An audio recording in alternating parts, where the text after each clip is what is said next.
Maybe I'll do a visiting a haunted hotel. I don't know.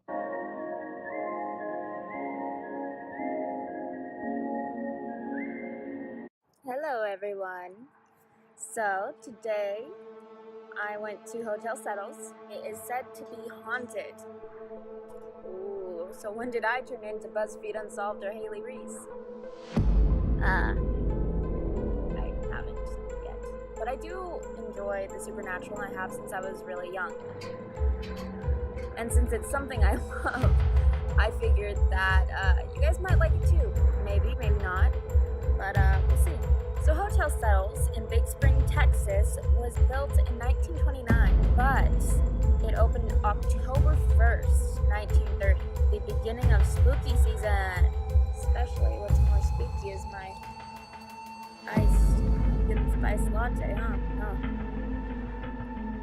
I'll put that right there. Make fun of me for it. So Big Springs, Texas is huge on oil. In fact, what got Mr. and Mrs. Settles the money to be able to open their hotel was discovering oil on their ranch. Now, their ranch was actually outside of town. Hotel Settles wasn't originally actually called Hotel Settles. It was called the Settles Hotel. Settles was actually the only full-service hotel between Dallas and El Paso when it originally opened. Now, in the 1980s, there was an oil field crash which caused Hotel Settles to close in May of 1980. All items of any value were auctioned off from the hotel, and this includes toilet paper holders and towel bars. Every little thing just went poof, bye. I wonder if there was a spirit attached to that, and it was just like, yeah, I have a haunted toilet paper holder, and I got it from an old hotel, so, oops. Now, something that's really cool, and something that you'll see in my little tour video, is this alcove that has some old phone booths in it. And there were originally 3, but there are only 2 left. That's interesting, and that was actually a lot of fun to look in and to go in.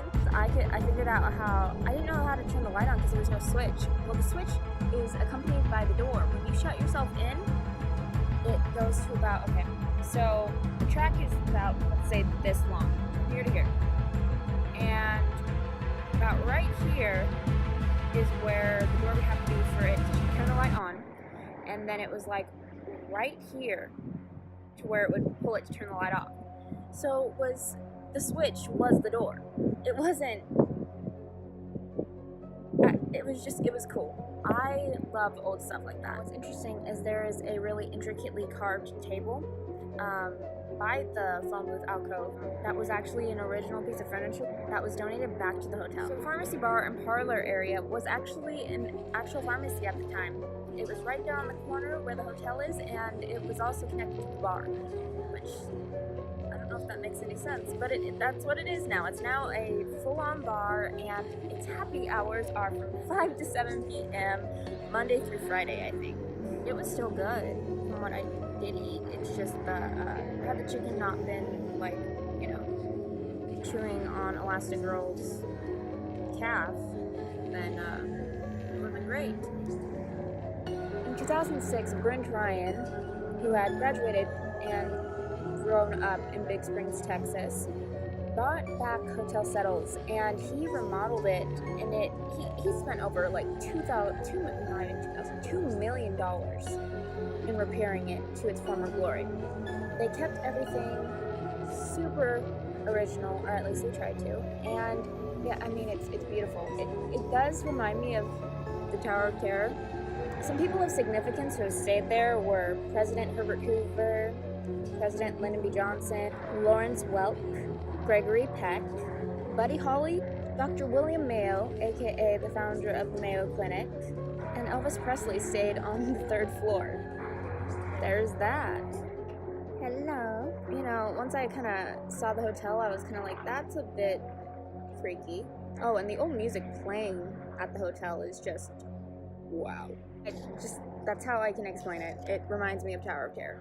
But beautiful, again. So there are a lot of ghost encounters, and All the staff that I talked to hadn't been working there too long, in the past few months actually, and we went in the morning time, or midday time, so they were on the morning shift. So the likelihood of them being there late into the night is not likely. The last lady that I talked to that I didn't film out of respect, she told me her cousin works there, and her cousin works the night shift, and her cousin has experienced things grabbing her, and she'll turn around and it won't even be there. She went into the grill to just make sure everything was turned off, and she saw something out the corner of her eye, and she didn't look at it. She didn't want to. She felt it.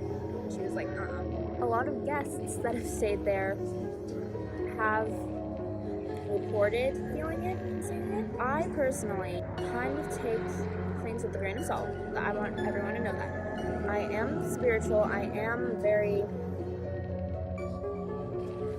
spiritual, but I'm very skeptical of things. I don't see everything or hear everything in BuzzFeed Unsolved or Haley Reese videos, and I'm like, okay, that didn't sound like that. Okay, but there are other times where I'm like, oh yeah, that totally sounded like that. Cool. I believe in ghosts. I've had quite a few experiences that I will talk about in other videos. But, so now let me explain some of the ghosts. Looking online, supposedly this hotel has a sinister past. Let's check it out. Now this source is from backpackverse.com, and this article is called, "At Hotel Settles, You'll See Blinking Ghosts in the Stairwell." Who is this article by? Let's see here. Doesn't say. Wow, that's weird, because normally articles say who their publisher is. I don't know who runs this website. If you want to look at the article, I'll link it down below, but I'm going to read it to you right now. So with the Great Depression well underway with no end in sight, many people began to check into Hotel Settles to commit suicide. Over the next couple of decades, the hotel lost some of its appeal and closed down due to financial struggles. The building sat empty for many, many years. 26 years, guys! That is until 2012, when an extension renovation project began. Okay, so he bought it in 2006. Wow. Took 6 years for the extension renovation project. As construction crews and designers meticulously restored the hotel to its former lavish glory, they unwittingly woke up many spirits within the very walls of the building. As guests began to check into the hotel, many of them started reporting seeing apparitions of people in period clothing wandering around in the halls, even in some of the rooms themselves. Now, I asked while we were there if there were any specific rooms that they knew of that people have really seen ghosts in.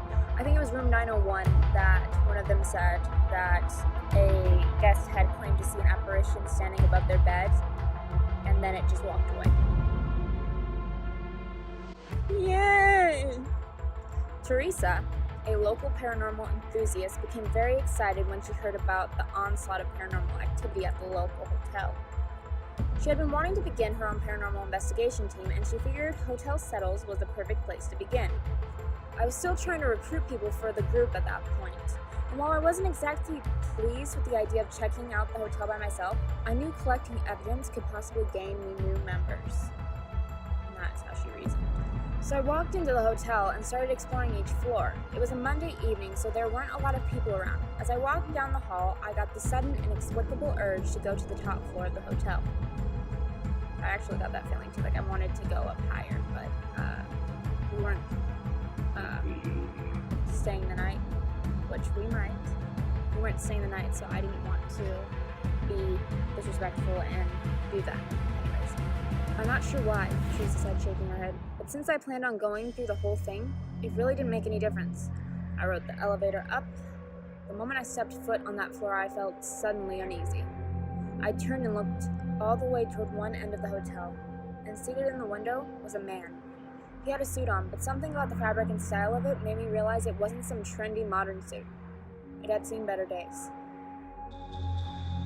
I must have been 70 feet or so away when I made eye contact with the man. Something about his expression and the aura around him gave me chills.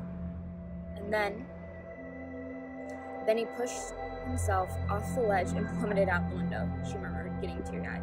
Naturally, I cried out for help and ran to the window. I looked down, but I couldn't see anything. Still, I knew I had to get help, so I turned on my heels and found the exit sign that led to the stairwell. The moment the door closed behind me, I knew something was terribly wrong.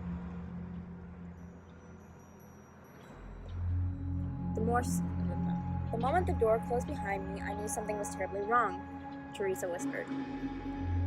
All over the stairwell were people hanging from ropes tied to the ceiling. Their pale, ghostly faces just blinked and stared at me as I cried and shrieked. Overwhelmed by what I was seeing, hotel security found me 10 minutes later in a state of psychosis. I had to be escorted out of Big Spring and sent to the nearest psych ward for evaluation. I haven't been the same since. Okay, well, I don't know Teresa. Maybe I'll find her and see what I can do to get an interview with her or something. But that was definitely not normal. But the only place I'd say that gave me the feeling of unease was the ballroom. A little sketchy. The thing with the ballroom was it didn't feel like someone was there until I made my way over to the dance floor. And once I got to the ballroom dance floor, it was a different feeling. And I know part of it is the curtains weren't drawn towards the back of the ballroom, whereas they were a bit more towards the front of it. But the significance of how cold it got was very different. And people have claimed to see apparitions in the ballroom areas.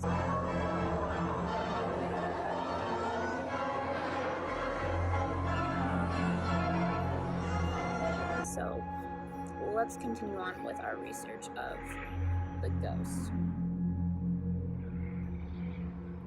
Big Spring residents say Hotel Settles could possibly be haunted, ?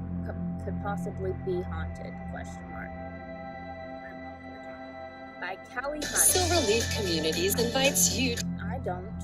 Hotel Settles is located in Big Springs, Texas, and was originally built in the 1930s. It has since been preserved to keep its charm, but locals say with that charm comes ghost stories. Erin Hunter is a Big Spring native. She said she has had friends work at the hotel, and they would tell her their spooky encounters. A friend of mine used to work there, and she went down into the lower part. I'm not sure where exactly, but she said she actually saw a ghost of a little girl holding like a ball or something like that. Stories like these are not new for Big Spring residents. Hunter said she once went to the 13th floor of the 15-story hotel, and she wanted to leave immediately. Lucky 13. I don't think anything of it. I was like, oh, cool, they have a 13th floor, and it felt very uncomfortable. It was very uneasy, like I just felt really bad vibes, and I just really wanted to get out of there. After the hotel was abandoned for 30 plus years, Hotel Settles was renovated in 2006 under a $30 million budget. That's larger than I thought it was. Lakin Anderson is a Big Spring resident who said she has not personally stayed at the hotel, but her friends would tell her their ghostly encounters. I have had friends work there and say the glasses from the bar would fly off the shelves and stuff like that, said Anderson. Delma Garcia works right across the street from Hotel Settles. Garcia said she would have clients come in who have stayed in the hotel and tell their experiences. A client that was not from Big Spring had experienced baby crying, said Garcia. They had asked if they could check next door to make sure the baby was okay, and she had told them there was no baby next door. However, the haunted activity does not seem to affect the hotel's business. In fact, the beautifully renovated hotel seems to stay very busy. Silverleaf Communities. The Settles Hotel is a dominating site on the Big Spring landscape. You can see it from almost anywhere in town. This is a very old building and is the center of many tales. It fell into disrepair over the last 80 years, but recently the town has attempted to renovate it due to its historical value. Many verified suicides and murders have occurred here. One famous spot on the sidewalk is from where a person threw themselves from the top and cracked the concrete. The cracks were never repaired. Often ghostly figures can be seen in the windows and lights on the floors where there is absolutely no electricity to come on. This is a spooky place, but should be avoided as well. So far, only the first few floors have been renovated to be safe. The first few floors were where I was. I was only on the first and second floor while I was exploring, and that makes sense. I didn't feel anything, but I felt like something was there. But I didn't feel like it was. As I got onto the second floor, I felt heavier. Yeah. So there's been lots of suicides. Is it haunted? Maybe. But I can definitely tell you that I may stay there and I may not. And if I do stay there, then I will be 10 times more prepared than I was today. We'll have to check it out and tell me what you guys think. Alright guys, I hope you enjoyed that video. It wasn't as scary as my intro made it out to be, I know. There wasn't very much activity at all. But I got a lot of interesting information, and it's, if anything, it's a historical site and it's really beautiful. So, if you want to check out the full history of the Hotel Settles, then they have it up on the website, and I'll actually link that down below as well. Okay guys, I love you all, and comment down below what you want to see me do next. I love you guys!